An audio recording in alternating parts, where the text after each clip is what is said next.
So YouTube, you're wondering why this video's in black and white. Well, it is going to be a history lesson. In college, I would come across a lot of people. A classmate of mine in particular was telling me that Obama is related to Dick Cheney. Now, when he told me that, he has this theories on Illuminati and stuff like that, so I didn't think much of it.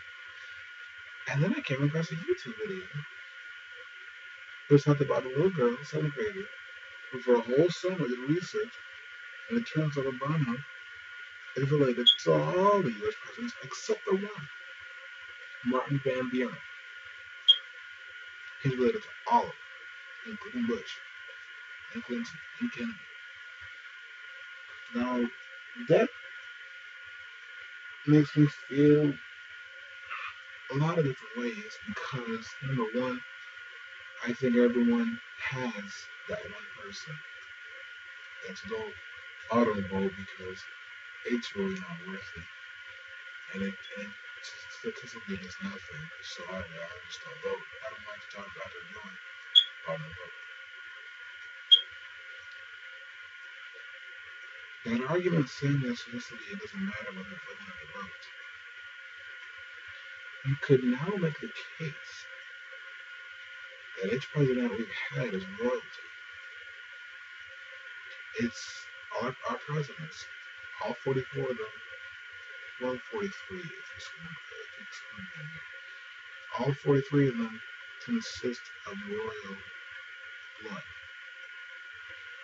You trace it back, it's the King of England. I'm not quite sure which King of England, but it's the King of England. We got a YouTube video, which I'll put in the description box. But it's royal blood. And it's interesting because if you look back in history, the year 2000, Clinton was about to finishing up his term and it was running for a new president. And then Al Gore decides to run on the Democratic ticket. And he gets all the votes. He wins the election. But of course, this election has been the most controversial because the Supreme Court recounted the votes in Florida and gave Bush the presidency. A lot of people have it confused. In 2000, George W. Bush, the son, did not get elected. He was given the presidency from the Supreme Court. He wasn't elected. Al Gore was elected president. People are outraged by this. As a result, 2004, no one voted. People don't think much of it, so no one voted.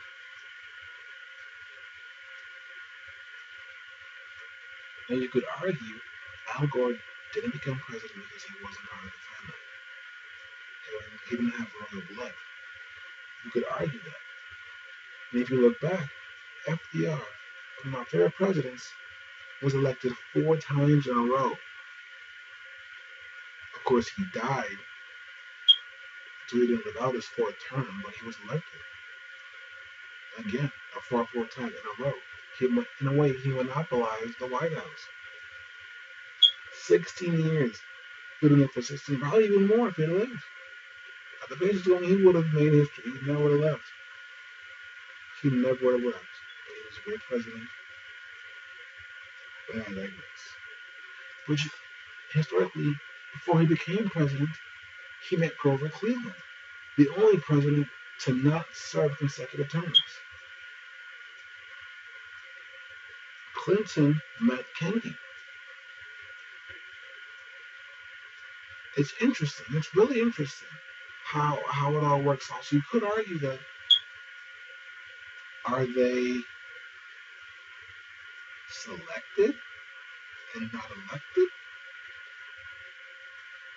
You could argue that. It looks that way, doesn't it?